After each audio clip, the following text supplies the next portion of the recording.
Right. All right, everyone. Welcome to Real Women Real Estate Podcast, episode 29. Whoop, whoop. Can we get some noise? Yay. We're really happy. Wow, yeah. 29. Yeah, I may not be able to tell. We're very happy right now. So this is our 29th episode, ladies. How y'all feeling about that? Awesome. 29, so. Oh, that's your number? No. Okay. So guys, we have a very special guest for our 29th episode. We are going to be talking about selling luxury with Miss Benaisha Poole-Watson. And so before we get into who Miss Benaisha is and what she does, you know, we have a powerful quote of the day. Today's quote is, when you are a successful business person, you are only as good as your team. No one can do every deal alone. And that is by Magic Johnson. Yes, that's a good quote. There's no I in team, right? There's no I in team. No, absolutely. All right, let's talk about Miss Benaisha, okay? And first of all, this young lady comes highly recommended, and you're going to see why. Benaisha began her real estate career after investing by buying, holding, and flipping homes with over 11 years of experience. In addition to a successful career in real estate, she is a real estate developer and builder of custom homes with homes all over the Dallas, Texas area. She has grown the Poole-Watson Real Estate Group from Dallas, Texas to 10 major cities. She served in the United States Air Force for 9 years and graduated from George Washington University in Washington, D.C. with, get this, a dual master's degree in political management and public administration. Hello, snaps, Black girl magic. Sorry, I'll get back to business. As well as studied law at the University of Maryland, College Park. She is dedicated to international aid work, volunteering in the community, the arts, and traveling the world. So, Ms. Benaisha, I feel even more honored. Thank you so much for taking the time to be on Real Women Real Estate. Thank you for having me. And for y'all who are live or watching us on Facebook and YouTube, this girl is photo shoot ready, fresh, looking gorgeous. Photo shoot fresh and yellow. I love it. Yes, love the yellow.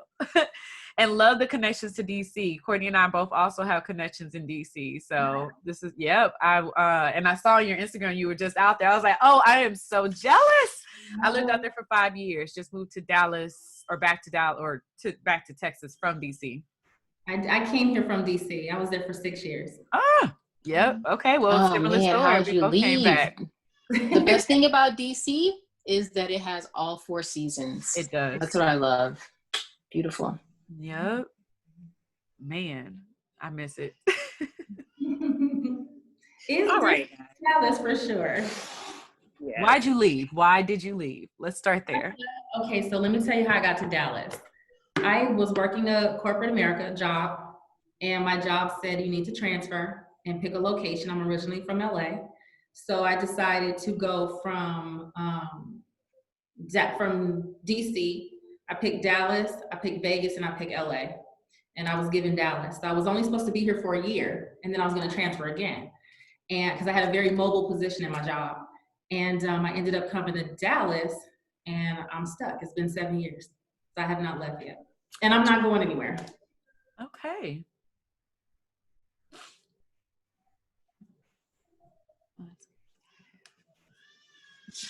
Dallas is, you know, when I first moved to Dallas, there were just 2 things, right? And I know Eboney is from Dallas, and there's some great things about Dallas. Here's what was my first thought. There appeared to be no middle class in Dallas. There appeared to be really old money, you know, or just that brand new. I couldn't find that middle ground when I first moved there. You know what I mean? And I found that to be a little difficult to adjust to, but Similar to New York. Similar to New York. Hi, or you're just there. Yeah. Well, look, we don't want to take up all your time. We're gonna dive right in and get this going. And so, why don't you tell us, you know, about the start of real estate? Like, we know why you ended up in Dallas. How did you choose the real estate industry? Okay, so once I was working here, it's about a year into it, and I was supposed to be transferred possibly to New York or wherever. And I was applying for the positions that I was set up to go into. and I was not being selected. And I saw people kind of crossing me and moving back and forth and sometimes going twice. And I'm like, okay. So I just kept applying myself. By this time, it's about 18 to 24 months. And I'm still here in Dallas. So I started to say, instead of saying, why them and not me, I just started asking God, what do you want me to do? Is there some human being that I'm supposed to touch? What am I supposed to do here? Because it feels like someone just had their finger like this on my head and I was not moving. And so after praying for about 8 months, God spoke to me, and his talk, just like we're talking, it was a man's voice. And he said, get your real estate license. And I got up from meditating, praying, and I got on my laptop, and I went on the laptop and I Googled real estate. And the first school that came up is called Kaplan Real Estate. And I went into the website and I ordered my books, real estate agent books. And within 24 hours, the books came. At that point, I was getting ready to go to Paris, and I was out there for about 4 months. So I took the books with me and went overseas. And so I studied the entire time. Although I had fun, you know, while everyone was out doing their thing, I was studying. So by the time I came to the States, I came and I took the test after 4 months. They gave me 6 months to pass the test. And I passed it on the first time. And I was in the MLS class getting ready to get access to the database, and my phone rang. Now, I don't know anybody in Dallas. I only came here to work this job, and I was supposed to be in and out. It's 2 years in, and I don't really know people like that. My phone rings, and it's a lady, and she's like, I'm looking for a house in Fort Worth. I had never been to Fort Worth. And she's like, I want to see this house. I said, okay, I'll be available after 4 o'clock, because that's what time the class ended. And so the class ended. I went to Fort Worth, used my GPS, showed up to the house. It was a 2-bedroom, 1-bathroom house. It was $68,000. So I pull up to the house, and it looks like 2 pieces of bread with no mayo on it, dried up. And so I didn't say nothing. I just went to the door, and I put my realtor key on there, and I opened the door, and she's like, I love it. And I'm thinking, you love this? But guess what? She fell in love with it, so did I. So it was $68,000, and of course I'm gonna do my due diligence. I negotiated it down to 60, and they accepted our offer. It was all cash. And from that point, I sold real estate every week. My first year in the business, I sold over 200 houses. Wow. That is amazing. That is unheard of. When you are in position where you letting God lead you, the sky's the limit. If you try to drive your own bus, you're gonna hit some speed bumps. You're gonna run into some curves and some loops, and you're gonna take the scenic route. But if you do it with God leading you, you can never fail. And I have no clue how this lady ended up knowing me. I still have her as a friend today. She's actually on my Facebook page. She had no clue that she was my first deal. And the rest is history. Wow, that is a beautiful testimony of being in alignment. And so kudos to you for being obedient and listening. So yeah, that's a great story. So can you tell us a little bit about how your investment strategy has evolved since beginning as a real estate investor and then going over to what you focus on now, which is luxury? How has your strategy evolved throughout that process? Okay, so like I said, I started with a $60,000 house, right? And be it that I started there, I had no clue about the 100,000. I wasn't focused on that. I wasn't concerned about the 300,000 or the $1 million. I was playing my position. So I worked my way up from 60,000 to 80,000 to 100,000 to 120 to 150, got into the 2, and it just ended up growing. And that's because I didn't turn anything down. I never said no. I helped people who were renters, Section 8. I did everything. I helped people who wanted to list their house and ended up passing away in the middle of the transaction. I touched everything before I got to my next level. So it's like getting to the door, and the door has to open before you can get to the next door. I didn't try to just bust through certain doors. I just allowed it to flow. So because of that, I was able to learn the business and make the mistakes at the lower level. You know, when you're dealing with a customer for a $500,000 house, the conversation is a little bit different than an investor who's purchasing a flip house, you know, so all those conversations are different. And because I have a background as an investor, that actually helped my platform, because I was able to understand cash buyers, return on investment, you know, all those types of lingos. I'm a homeowner. When you're not a homeowner and you're trying to sell a house, it's a different perspective because you don't know, you're learning, right? Versus I'm a homeowner, so I know what it's going to take. I know what it means to sell a house. You want the best deal. You want the best return. So things like that actually help me.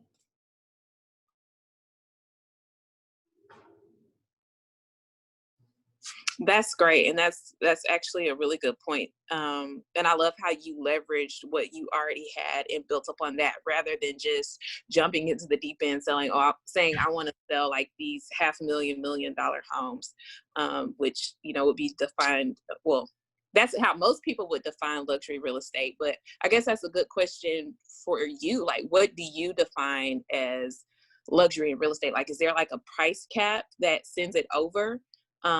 It makes it, considered luxury versus, like you said, working with like an investor or like a regular person trying to make a retail purchase? Luxury, as far as I'm concerned, is anything over 700,000. That's when you start getting into the more luxury range. I've been blessed enough to be able to, I just actually got under contract one of the highest priced homes here in the Dallas Metroplex. It was listed for $9.950 million, and I was able to bring a buyer to that house. That's complete luxury. You can't get any better than that. But I think anything over 700,000 is in the luxury lifestyle spectrum. Okay, I'm gonna keep that in mind just in case I come across any houses that's like right at 700. But I mean, I guess that kind of brings up another question. One of our previous show alum, Portia, who actually recommended you, she talks about collaboration over competition. But what's the competition? I know it's a little off script, guys, but what's the competition in that space for houses that are over, 750,000? What does that look like? When you say competition, are you referring to other realtors or? Yes. I mean, just in generally speaking, it doesn't matter what price point you're at, there's no competition. The competition is in the mirror. I mean, at this point, we have over 90,000 realtors in Dallas. Anybody can get a license, right? But if you really look at the big spectrum, if you look at the city of Plano, what is the population of Plano? What's the population of Frisco? It's probably about 80, 90,000 people, right? At minimum in those cities. So if there's 90,000 realtors in the entire Metroplex, if you put all those realtors in Plano, they can never be in McKinney, they can't be in Mansfield, they can't be in Arlington, they can't be in DeSoto. We can't all be at the same place at the same time. So to me, looking at something and saying the competition, it can never exist. There's not enough realtors to be in competition.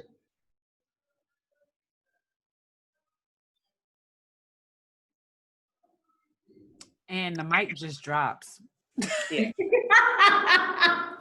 That's a mic drop for like. I mean, that I would say that's kind of something I feel like is similar with Dallas. What I noticed between Dallas and DC. I don't know, obviously you weren't in the real estate market as far as a realtor in DC, but here, especially the women here, for some reason, it seems very crab in the barrel for a lot of women. So for you to have that confidence and be like, there is no competition, means you're staying in your lane and you understand it, right? That's awesome. Yep. Stay in your lane. So out here, we can all eat. We can all eat. Absolutely. There's enough out here for all of us. Like you said, like Portia said, collaboration over competition, because that's what it is. If you do collabs with people, we can get further. And I feel like that's something in our community that we lack, is the fact that sometimes we miss the boat because we're trying to get ahead of everybody and keep up with the Joneses instead of bringing the Joneses with us. Mm-hmm. So that's awesome. Sharing information is important. Yeah, it is. How are we getting our blessings if we're keeping it to ourselves? So if I know something, I'm going to share it with you. Just like I hope that if you know something, you share with me and we can all get better. Yeah. Because that's, at the end of the day, that's what it's all about. So how did you go from investing, or I know you still do investing, but what made you go from like the flips and stuff to now doing the luxury real estate? Yeah, so essentially when I got into this business, I was buying and holding, just leveraging my credit and owning property. And from that point, every time I moved, I would always purchase. And after I got my real estate license and made a lot of money, my first year over 200, and the second year I kept going up. I'm up to about over 400 a year houses, selling 400 houses a year. So with that being said, you make a lot of money, right? And you cannot take that money with you when you die. So what I did is I decided to do something that's going to outlive me. So because of that, that's when I start reinvesting into projects. And instead of buying houses and flipping them, I started building from the ground up. Because I know that once I buy that land, I own that, it's forever mine. Once I put that house on there, a structure is going to stay up for at least 80 to 100 years before someone either tears it up or tears it down. So with that being said, you know, the buying the block movement, doing something that's going to outlive you and be something that's going to create generational wealth for your family. So that's the reason why I got back into the investor side, but in a different spectrum. And it's really about legacy building for me at this point. Yeah, I love that, because I think the luxury, you know, it just depends on what market you're in. You know what I mean? Like if you lived in LA, you're from LA, you're LA girl, you know what I mean? Cali girl. And so, you know that, you know, luxury is just different depending on where area you're at. You know, that type of market or those type of rates, you know, that's not California and New York, you know, it's very specific. And so I love that you took that and then moved on to development side. And I'm just really interested in development and just how it works. And you talked about education and sharing that knowledge. And so I would like for you to educate us on the real estate development deal, the process, getting started. How does one start building from the ground up?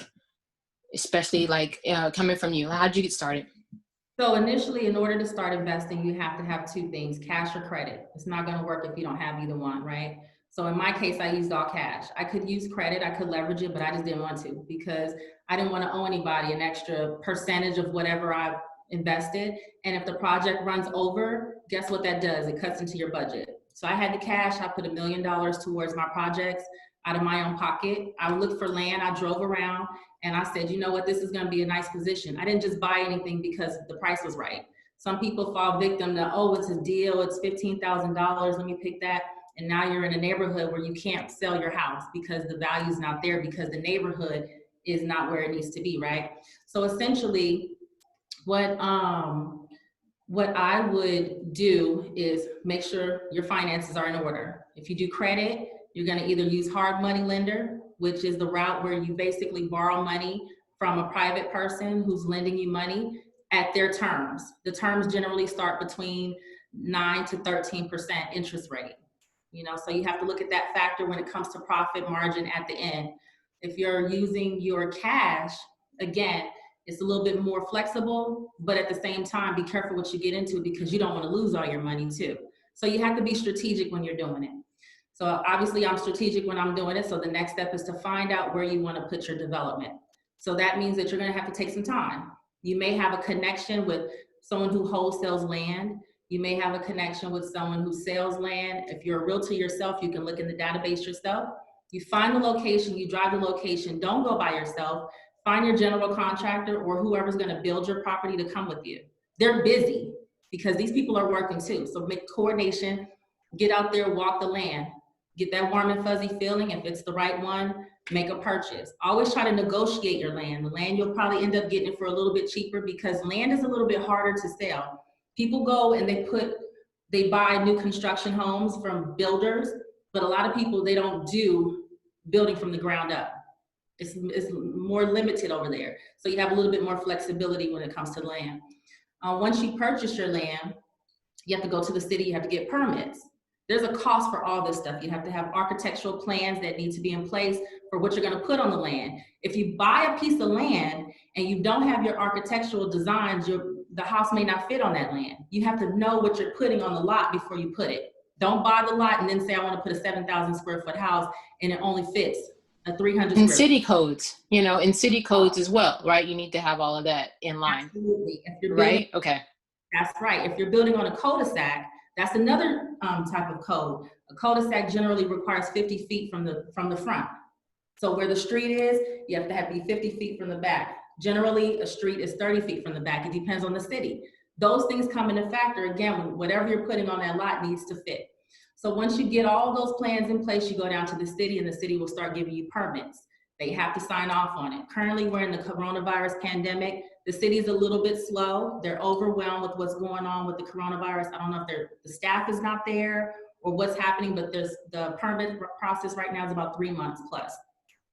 So be prepared that it's not gonna happen overnight. And every 90 days, what do? We run comps as realtors, right? And it changes. So say I go in and I purchase this land and I say, I want to put my house on this lot. And in 90 days, guess what? The comps changed. Maybe someone gave away their house in the neighborhood because they're going through a divorce. The next thing you know, you lost $10,000 off your number. Be prepared for all this stuff. So many things can happen. Once you get your permits put in place and everything's approved, you're ready to break ground, guess what? It's another thing. So you have to have all kind of procedures in place to say, whether I need piers for this lot. That's the extra cost, because sometimes when you put a house on the ground in North Texas, we have soft soil. So the soil can shift. It just depends on where you are. It depends on the preparation of the land before you put the house on the land, right? So I had one lot that I opened up and there was water underneath. There's a whole natural well going on. I'm talking about fish and everything. It was a whole mermaids and everybody was down there. And I'm like, oh my God. So I had no idea that I was gonna break ground and go down and find a natural well. Water was everywhere. So that was about $40,000 in the added cost just to stop the water. So if you're going into something like this, you have to be financially prepared with a cushion. If you have $200,000, you might want to have $250,000 just in case you run into something critical that may happen. If you have a crew that's working and they're laying plumbing, and these crews, they're working, but they can work anywhere because it's so busy. Activity is so busy with new construction that you have to make sure that you have a good crew. Otherwise, they could leave. Maybe they don't show up the next day. Maybe you have to fire somebody because they were drinking on the job. It's all kind of stuff that takes place with these people. Maybe they did something wrong. Every step that you do when you're building a construction, you have to have the city come out and they will inspect it, and they'll do what's called a green tag. If they green tag, they come in and you're expecting a green tag, and let's just say the pipes were put in wrong. That can happen, and you may have to tell the guys to redo it, and maybe they'll quit. You got to find a new crew. It's so many variables that can happen when it's multiple people involved, So once you get to the process where you've actually put the structure on the house and you're ready to sell it, the final thing is to get it green tagged. Hopefully you get a green tag, means that they signed off and certified that everything is done properly. And then you can put the house on the market, and like us ladies who are in real estate, we can sell it ourselves. And then the rest is history. But it's a process, and it sounds easy, but it's very complicated. It's not easy. So you have to be prepared for what's around the corner that you can't see. And even if you're experiencing this business, there's gonna be some things that you've never experienced before with each structure and each lot and each process that you go through. So you just have to be flexible. No, but I think that's a good framework, like a really good framework of how the process, works. And one question I want to unpack is, first, it was just like one thing you glossed over. And one thing you glossed over was basically how many deals you did in the first year. I just keep thinking about that. I just want to say congratulations, first of all, on just living in your purpose, right? And the other thing was just the finance part. You said having a hard money lender and giving the percentages of what's normal. So I appreciate that. But also, when you're structuring that deal and you have all these various nuances of things that can go wrong, are you making that hard money lender aware, or are those extras you're saying, hey, I'm covering these extras, or is it all, are you just leveraging that hard money lender, let's just say in that particular deal? If you use a hard money lender, most hard money lenders are gonna wanna know everything you're doing because they put the money up. They need updates. There are some lenders who kind of give you free rein. They let you do what you wanna do. But at the same time, before you close that deal, they're gonna wanna know what the numbers are and where the money went. So if you're using hard money, you're typically not coming out of your pocket because you're leveraging their money. You know what I mean? So unless you're doing the deal yourself and you're financing it, then you're pulling money out of your pocket. But no, you typically don't come out of pocket with any lenders. And if you do, you expect that you're never gonna see that money back. So I would never go in your pocket. And do that and mix it up and do both. Like, oh, this went over. I'm just gonna dip in mine instead of telling the hard money lender. I think that's key. Yeah. to understand that. Involved. I would never go on my own money because you just wouldn't see that money back. And you're mixing, you know what I mean? And you're kind of co-mingling, right? So I think that's great advice. That kind of leads me to this next thing. You know, if you're developing this, right, and you're going from, you know, investing to luxury real estate to now being a developer and you have to have some systems in place. You have to have some just certain infrastructure. You have to have a certain level of business credit, LLC. You have to have a certain infrastructure and savvy. Can you educate us on the infrastructure and systems that you've used to scale your business? Because you're not only in Dallas. I mean, you're in other major cities. So what systems and infrastructure do you have in place to grow and scale? So my company, the Poole-Watson Real Estate Group, it was founded by me and my partner. Her name is Lori Bailey.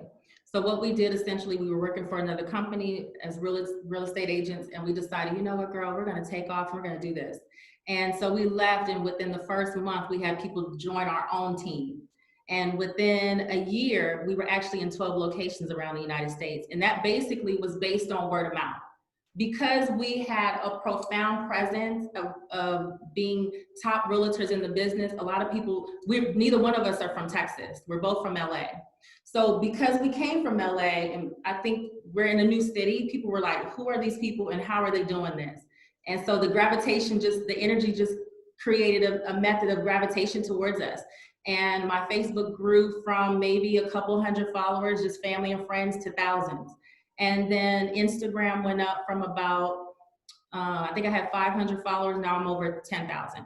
So essentially, I think it was just that magnetic personality and that energy of what we were doing and posting and using that platform to expose ourselves and say, hey, we're here, that generated that momentum for us. So that's how we were able to leverage the business and grow. So we're actually in Dallas, we're headquartered in Dallas, we both live in Dallas. We also service the Houston, Texas area. We have Austin, Texas. We service Atlanta, Georgia. We have agents that are located in LA. We have covered the Sacramento, California area, in San Francisco. We're also in Colorado. We have Detroit, Michigan, Maryland, Virginia, New Jersey, Florida, and New York. So. Ooh, heavy hitters. Come on, let's do it. And we only existed since the end of 2018. And what's ironic is that when we first leveraged the business around 2018 in April, we were recognized by Black Enterprise as one of the top entrepreneurs in the United States. And I was selected, there were 5 people that were selected, I was one of them. So they flew us down to San Francisco, and then it became, you know, that's when we kind of started really getting connected to people outside of Dallas, but on a spectrum of real estate. We were the only real estate personnel selected in this entire group of Black executives and Black business owners. And it was amazing. So that's major. Yeah. Black Enterprise is like our Forbes, you know, like right. It doesn't better than that. That's major. Mm-hmm. So what is an early investment deal that taught you the most? Early investment deal. Because honey, I could tell you ours. Look. Good or bad? Like what kind of experience? Which one you want to tell us? So which one taught you the most? I mean, for both. What's the one that taught you the most, and you could, you know, advice on that deal? The one that taught me the most, I wouldn't call it a deal, but just being in real estate and dealing with different personalities, you know, selling homes to people, representing buyers. What we typically do on my team is when you first start the team, we give you what's called a DISC test, D-I-S-C. It's a personality test. Tony Robbins kind of follows it. Those tests will tell you a lot about people.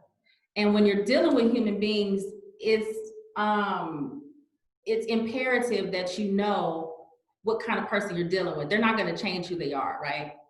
So for instance, there's 4 different types of personalities. There's a D personality for dominant. There's an I for basically like great interpersonal skills. You're just the flamboyant, motivational type person. You have the C who's more conscious. They want to know, how does this work? Why is this pen working. I want to take it apart and look at it. And then you have an S who's more steady. They go with the flow. If a whole group of people say, I want to go eat at this place, they won't say that they don't want to eat there. They'll just go, even though they would rather eat somewhere else. So because you learn personalities, that has helped me, and that has helped me grow my business. Because even when I'm dealing with a friend or my agents that work on my team, or a person that I'm helping sell their home, or a person that I'm helping them buy a home, that is the most important piece of my puzzle, because that allows me to say, okay, I understand that she's feeling some kind of way because she's I need to take this apart type of person. And it doesn't bother me. And a lot of times that will get in the way of people when you're doing business, because you think they're being difficult, but really they're not being difficult. That's just how they are. So for me, I think that was the most important lesson in my business that allowed me to continue to grow, because I don't take it personal. And like, for instance, I'm a D, I'm a dominant person, but I'm also an I. So I can go and talk to everybody. And when someone's feeling sad, I'm like, girl, no, we gonna get through this. You know, I'm a motivational person. So that actually helps me, because when you're helping a seller, you want to be a dominant, because they want to make sure that you're going to get them the most for their money. You're not intimidated by being a leader. When someone sends you an offer that's below asking price, you're not going to just accept it and bring it over here. You're going to say no. Like $1 million listing, you watch TV, you see these guys, they're in the $1 million and they're asking for $200,000. And it's like, to us, it's like, okay, well, you got your $1 million, but that $200,000 means something to the owner. So you have to take it and drive it. That's the D part.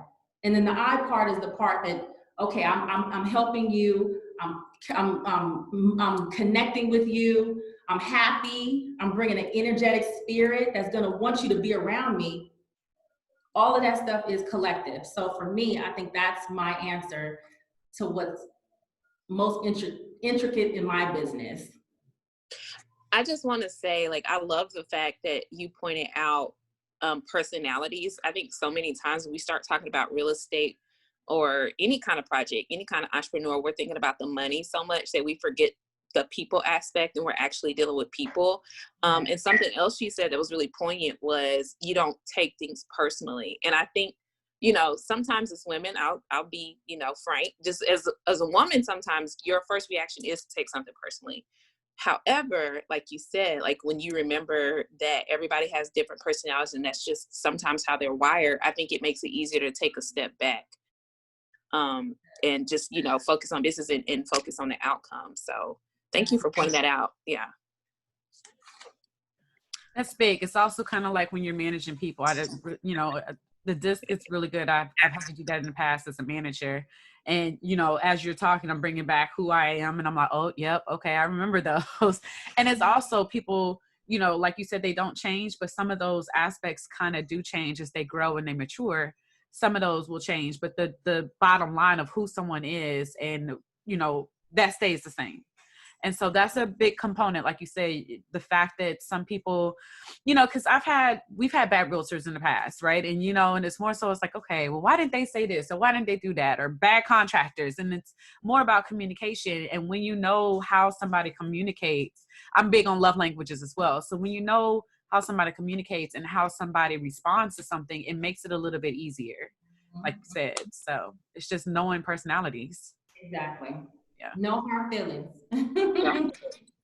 Yeah. I had a question, kind of going back to the luxury real estate side, like that 750 above. Can you talk about like the buying process from that? Like what's, as you can speak to it, what's the mortgage process for that? Are the qualifications different than it would be for like a regular price home, I guess, like a standard price home? So typically it's not different. There's 3 types of loans that people generally get. You have a conventional loan, you have an FHA loan, and you have a VA loan, or they're gonna pay cash, right?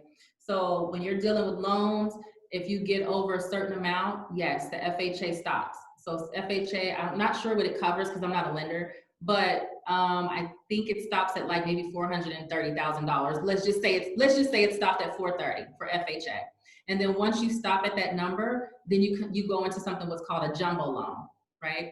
And then you have conventional loans that, and also going back to FHA, when you're buying a home at a luxury price point, typically you're in a conventional platform or a jumbo loan. VA, now they've removed all the caps so they can also go into that luxury market. Back in the day, VA, they were capped at like maybe 400,000. Anything over that were only in certain states like California or Hawaii.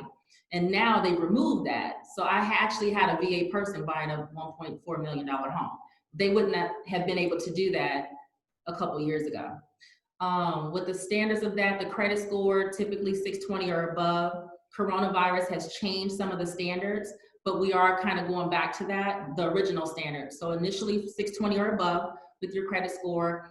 When the coronavirus was really up in about March or April, they were really holding fast at 660 and above. Some lenders, they were going down to 660. And then some lenders were actually going to 700. They were being very, very strict because the money, they didn't know what was going to happen with our money. But now I'm seeing that lenders have come back down to the 640, 620. They do FHA loans for lower price points at 580 and below. But sticking to that higher price point, you'll typically run into a buyer. I typically run into a buyer that's conventional or jumbo. And then the process is not as different as you think. You find the home and then the lender takes care of the rest. It's super easy. Like it's when you're a realtor, sometimes you get intimidated by saying, okay, I don't want to go to the $500,000 neighborhood because I don't know. But they put their pants on just like they do in the $200,000 house. So what's the difference? You have to have confidence in order to just keep going to your next level. So it's really no different. Just the structure of the loans are a little bit different. Same process. You find the home you like, you inspect it, the lender processes it, and then you close. Yeah, it's the same thing. And, you know, I'm always hesitant to answer mortgage questions because you don't want to get in trouble, you know, right. As a realtor, right? You don't want to answer mortgage, you know, like related questions because you can, it's a fine line, you know, there's some attorneys that are realtors and you don't want to mingle those right. hats and things like that. So I appreciate that. But I wanted to get your personal take on just your experience with I guess some jumbos. I know you do a lot of conventionals. When you do start to get up there, you know, there are some people, you know, like here in the Bay Area, they stopped doing jumbos because of Corona. They weren't comfortable, you know, approving these loans. Are you experiencing that, you know, with COVID? And that's one part of the question. And then also just how has COVID affected your business? So I'm actually working a jumbo now. We're trying to get my buyer qualified. They're looking in Houston, so I'll be down there this weekend.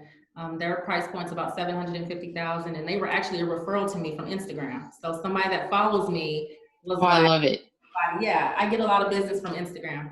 That's awesome. Yeah. So I'm going to have that experience shortly. I haven't gotten in the middle of it, but we do have lenders that are working the jumbo, so it's not completely gone. And people that I'm finding, that I'm talking to, they're still. Can I interrupt? Are you going big bank for the jumbo? We're going 700. Oh, you mean the price point? No, the bank that you guys are using. I never use big banks. Okay, for the jumbo. Okay. For right. anything, I've never gone. If you're a bigger bank, I kind of. I push my people and they're not big banks. So they give lending credits and they pay closing costs. You got to speak on that. You got to speak on that briefly. Why are you against big banks? So I don't know. It's too many people. If you got to call the 1-800 number, I don't want a part of it. I want people to be able to talk to who they're talking to. I want you to know what's on the other end. We don't have to all be in the same state, but I want you to be able to pick up the phone at midnight and have a conversation if we need to. If you call me at midnight, I'm going to answer the phone. If I call my lender at midnight, he's going to answer the phone because he sees my number. You know what I mean? So all that stuff means something when you're dealing with the buyer versus only Monday through Friday. And then after 7 p.m., you have to get some random person that's not handling your case, or we don't know if that person went on vacation behind that 800 number. It's doesn't give me that warm and fuzzy when I deal with the big banks. So I push the smaller banks.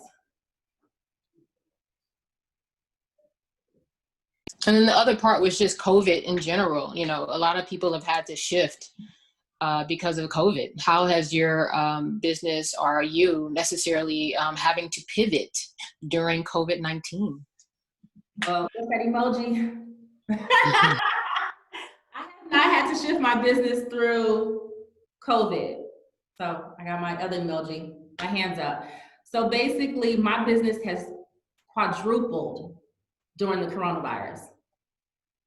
Quadrupled. I mean, I have sold more homes in this period of time at a higher price point in this period of time than I did last year at this period. And I was on fire last year.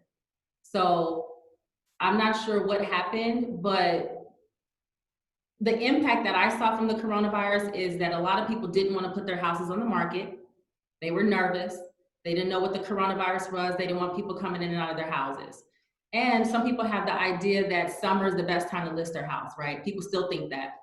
In Dallas, Texas, every day is a good day to list your house. We don't have any type of we're not slipping and sliding. We don't have hills and valleys. We're just coasting, and our market's been up. So what happened was that when people didn't put their house on the market during Corona, guess what happened? The people who did, the inventory was low. So when the inventory is low and the demand is still high, it drives the market up and creates a seller's market. So the people who actually listed their homes took advantage of that, and they were able to capitalize on the profit because the inventory was low and the demand was still very high. People were still moving here. When I was really heavy in real estate a couple of years ago, when I first got started, around 2015, about 12,000 people were moving here a month. Right now, I don't know the numbers, but I'm guessing it's about 6,000. But there's still people coming here. We still have jobs. We still have people that are just randomly moving to Texas. People go in and out from Louisiana to Texas all the time, from Houston to Dallas all the time. All within the state, we have a lot of movement, but there's a lot of people who come here from other states for whatever reason they're coming. And so we didn't stop at all. Our business didn't stop. It actually got so much better that it's amazing. So I loved it. You know, bad for the coronavirus, but good for business. Yeah, that's what a lot of people are saying, because with this virus, there's no more open houses. You can't just walk into an open house like you used to. You have to have an agent to show you a home, right? And so everybody is just seeing seeing their business just kind of skyrocket into these just new heights that were, and then the interest rates being so low helps as well. And here in my market, there's just no inventory. You know, inventory is so low. So that's another challenge, right? That people need a realtor to just try to be able to find and pivot and be able to find those needle in a haystack deals that, and that's where a good investor type of realtor comes along too, because you're not just looking on the MLS for a home. You know what I mean? Business that's a click and order right now, you're winning. Anything where you can click and get something at the end, you're winning. If you could click and order your Amazon.com, if you can click on Zillow and see a home and say, Realtor, is this available? Anything where you can click and order, we're prospering right now. Absolutely. Totally agree. Question as far as luxury real estate, how, you know, for our listeners, since we have a lot of new investors, new to real estate people, is there a different step that you have to take to be a luxury realtor versus just a regular realtor? So I've heard that people take classes, but that's not necessary. I've never taken a class. I've never done any type of sit anywhere, listen to a service, pay into anything. No, you are the luxury and you are the realtor. So boom, another mic drop. That's it. You are the luxury and you are the realtor. I mean, yes. Yeah, you don't need a certification to sell to old people. You just sell it. You don't need a certification to sell. You know, you just do it. Just go out and do it. Yeah, I love that. All right, Eb. Okay, so they say this is my question because I'm all about reading. I'm a reader. I like to know where people draw their motivation from. So I will ask you a double question. Number one, can you share any books that may have inspired you on your real estate journey? And then also, if maybe you're not a reader, because we're equal opportunity here, Kim, we also would just like to know, how do you stay motivated in times where, you know, things may be a little rough, but, you know, deep down inside you have it. What do you use to pull that out? So a good book that I always go back to is Gary Keller's $1 Million Agent. Millionaire Agent, I think. It's a red book, Millionaire Agent. That book lives in my sauna. Okay, it's been sitting in the sauna for the last 3 years. And anytime I'm in there, I just open the book and I just start reading from the last page. It is one of the most motivational books that you can read because it basically details how realtors went from either no success at all to success, or success and then lost some things and then had to restructure and regain. Every day is not going to be the best day of your life, but it's the best day of your life because we're here. But at the same time, you have to push through it. So every day we don't have any L's. Everything's either a lesson, you know, or a win. There's no losses. So that's what the book kind of reiterates and teaches you, and it kind of motivates you to see that other realtors were successful in their business. Can we back up that slight flex that you just did on the "it lives in my sauna"? Let's back that up. I'm coming over because you said the book has been in my sauna for 3 years. Okay, sauna at the house. I'm coming over. I'm on my way. You're invited. And then as far as motivation, you know what? I tell people this all the time. I had one day in my career where I went into my living room and I was like, you know what? I'm done with this. I don't want to be in real estate anymore. You know, we're all going to have that day. Luckily, it only happened to me one time in the last 4.5 years. But I will say that it has to already be in you to be a person that can see the glass as a half full. You know, it's no book you can read. It's no drink you can drink. You can't drink energy drink for this. I mean, this has to be in your spirit. You have to know how to go back to your own conscious. And if you want something and you're not getting it, know how to manifest it. Think, believe, and you will see it. You will achieve it. Sometimes we have to see it before we see it in order to see it, right? So sometimes if you get into that space where you're like, what, why, how, just start manifesting, create a vision board. The first thing that I try to do for my agents, I had a group last year that we put together and we did a vision board. And if you do your vision board, that'll help your motivational status at least for the next 6 months. Like, come on, we got to get something to get the ball rolling. And then maybe when you're manifesting something, then it happens, it comes to fruition. You may want to remove that and put something else, or just add to it. If you're looking for a new car, or you want a husband, or whatever you want to manifest, you want your career to go through the roof, the vision board is going to be a good start. I remember I did a vision board a couple years ago, and I put on my vision board a real estate sign. This is when I first got into real estate. I was a real estate sign. I had no debt. It was like an eraser, erasing debt.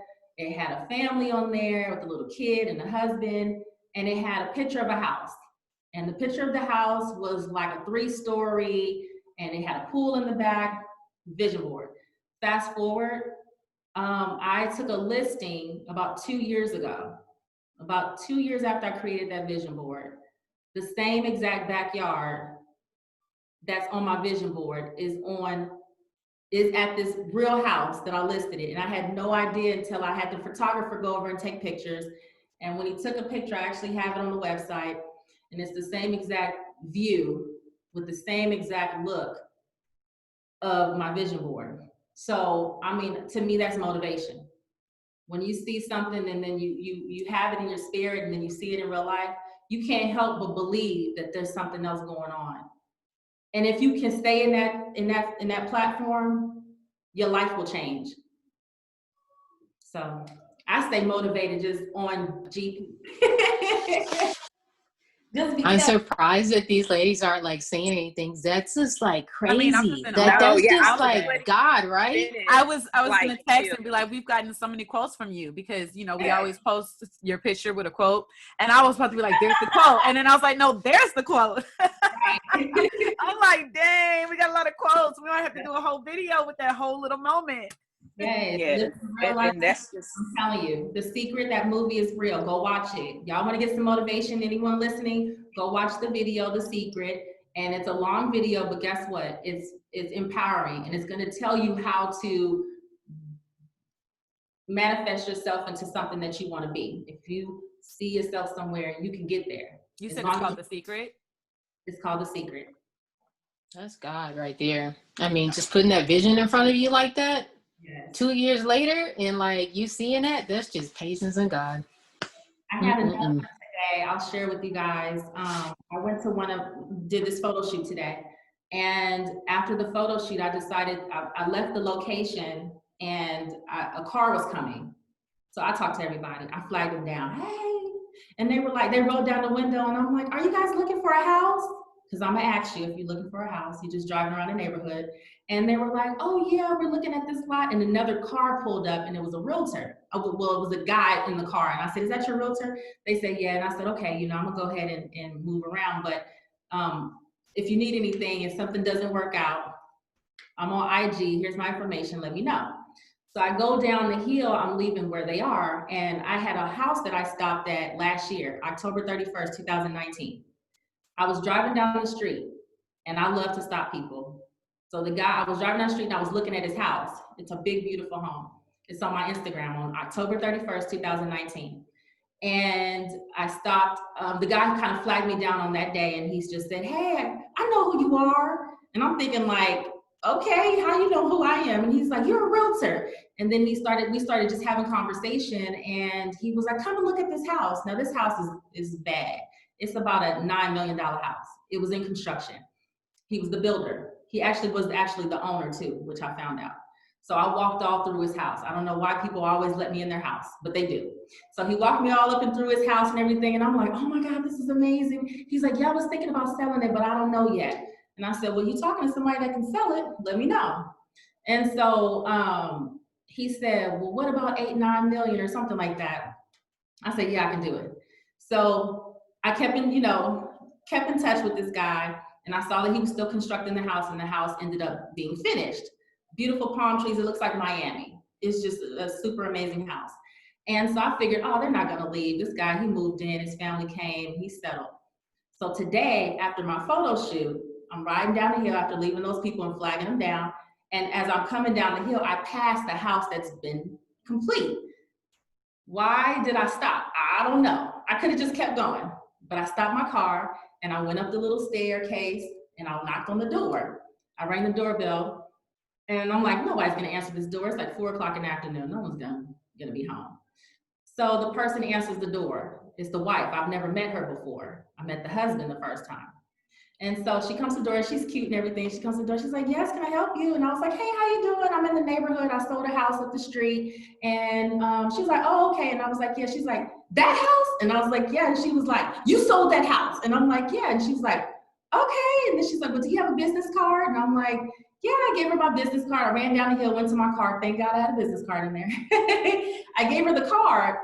And apparently after we small talk, she's like, oh, you want to come inside and blah, blah, blah. And I kind of diverted like, no, maybe I'll come back for some tea. And then after I gave her the card, I left, just being a nice person, right?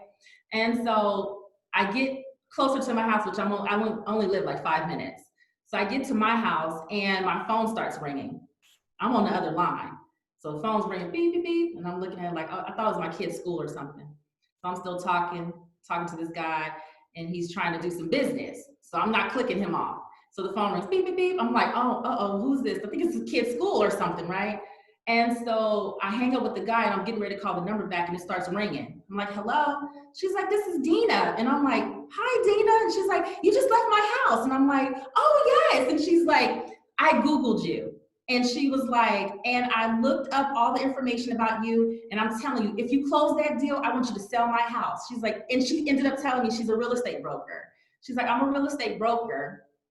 And she's like, but I don't sell this number. And if you could sell my house, you got the deal.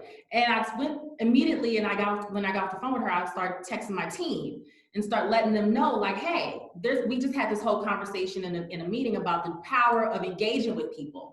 And had I not stopped and talked to that lady, I would not have ever had the opportunity to even present myself and say I'm available, even though I had no clue that they were still interested in selling a home. So I say all that to say this is a $9 million house. I mean, but although it's like any other house, you know, as far as going to the door and being confident, the fact that I went to her door of a $9 million house in a gated community, she was impressed. Like, she was like, this is impressive.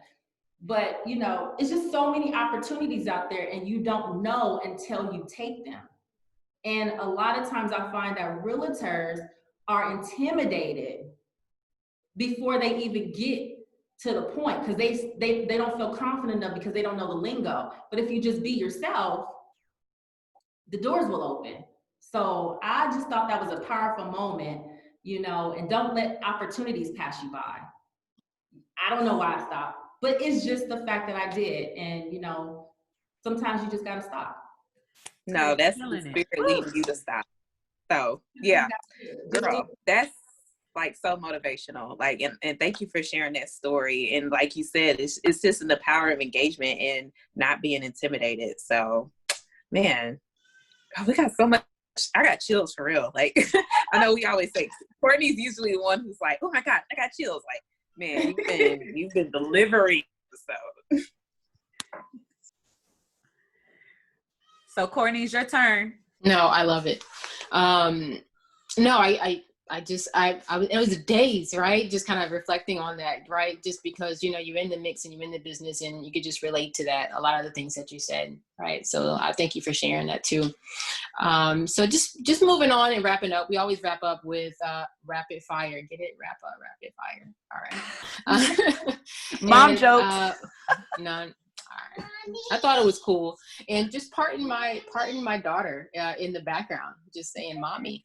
All right. So the first thing is, if you what your music, your motivational music. What's your favorite motivational music that you listen to, even when you're hyped? I mean, it could be any kind of mood you want, but I particularly like when it's just a good feel and hype. What's your go-to? You know what? I'm a kind of a trap queen. But I have a balance, so I can go Lucky Day on a good day. I can go Megan Thee Stallion on a good day. I can go Kurt Franklin on a good day. So I have a deep balance in music. Stop, baby. I love how you can go from Megan Thee Stallion to Kirk Franklin. Like, that's a vibe. Like, I'm a whole vibe. Yeah. I'm here for right. And Lucky Day, because that's an independent artist. And Ebony began on me when she found out I was going to Lucky Day's concert here in House of Blues last year. She was like, "What you know about Lucky Day?" I was like, "Don't do me. Don't do me." And, you know, she just gives me 90s music, and I was mad because I ended up at Monica's, which Monica gave a great concert, but I was like, we at the wrong concerts. We need to switch. You need to be at Monica. At the right. I was like, Monica, yeah, no, I'm good. I'll be a Lucky Day. Hit me up on Instagram, so I'm really on it. I love Lucky Day. Yeah. Shade. Shade, no shade. So the next thing is in regards to movies. So if there's a movie that's coming on, or if you're trying to get away and you're just kind of chilling out, watching some TV, and you've seen this a million times, what are you not passing up? Love Jones. All right. That's classic. Classic. It comes with you from back in the 90s all the way up to today. You can relate to it, right? I love that. That's a good one. And then what's on your bucket list? What's in the future? What's something that Mrs. Watson is looking forward to doing? I do a lot. Let me see, a bucket list. That's a good one. Maybe somewhere you want to rapid fire. I know. I gotta be quick. Let me think. Skydive. Yes, you're the second person to say that. I loved it. I love it. Yeah, that's you and Kim thing. Yeah, no way. No. You run and you have that bird looking thing and you just kind of go. Yeah. That seems a slightly bit safer, but even that because that you're still relying on something. Yeah. But you let us know how they work out. You do that. You do some skydiving. Yeah. Well, thank you so much for joining. This has been a great, just a wonderful, meaty, educational episode. You dropped everything for us, right? And so I really, really appreciate you coming on, and we appreciate you joining us. Thank you. I appreciate you having me. Thank Thank you. you for letting me. And I just followed you, and you've also become my new best friend. I told Portia this last episode. I think I tell everybody. Everybody that. I'm going to reach out to you. You're my best friend. I'd be like, I'm going to reach out to you because you became my new best friend. But it's, you know, the energy that we're getting and the referrals that we get is a big thing because, you know, they're referring like-minded people. They're referring people who think the same. So the fact that we've had several back-to-back episodes of being referrals, amazing. So yeah, Portia was like, spoke highly of you, and I was like, oh, you know, we all said we had to get you on. So yes, thank you for joining us today. It's a whole vibe. I appreciate you guys. No, I love it. Thank you so much. All right, guys, we'll see y'all next week. All right. Bye. Thank you. This was awesome. Okay. All right.